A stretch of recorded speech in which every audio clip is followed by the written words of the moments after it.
আপনি মনে করেন উনি আবার আসবেন। আমি আজকে সকালে বলেছি যে আওয়ামী লীগ একটি বড় রাজনৈতিক দল, প্রচুর ভালো ভালো নেতা আছে।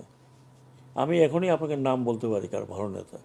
এই দলটা একসময় বাঙালিদের সেকুলার পন্থী দল ছিল, মিডল ক্লাসের।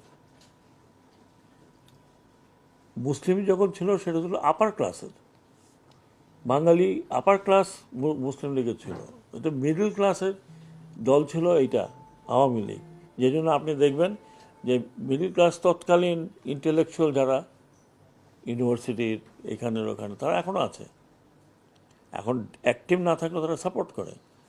একটা দলকে আপনি, এত বড় মানুষের দল যিনি এদের স্বাধীন করেছেন, এতে তো কোনো সন্দেহ নেই, কারো সন্দেহ থাকার কথা না। উনি স্বাধীনতার নেতৃত্ব দিয়ে ওনার নামে মুক্তিযুদ্ধ হয়েছে, স্বাধীনতা হয়েছে। তারপরেরটা বাকি সেই দল এরকমভাবে ভেঙে পড়ে যাবে যে লোকে এখন লুকিয়ে লুকিয়ে বেড়াচ্ছে যে আবার পেলে না কি জানি হয়। আমি ওনাদেরকেও আশা দিচ্ছি, কথা দিচ্ছি যে আপনারা দল গুছিয়ে নেন। আপনাদের দলকে তোকে ব্যান করা নেই।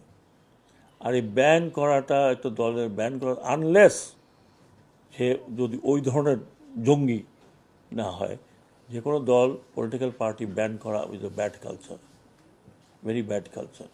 জাতীয় পার্টির কী দশা হয়েছিল, কিন্তু বেঁচে গেল কেন? হোসেন মোহাম্মদ এরশাদ জেলের মধ্যে চলে গেছে, এইটাই ছিল তার সিম্বল।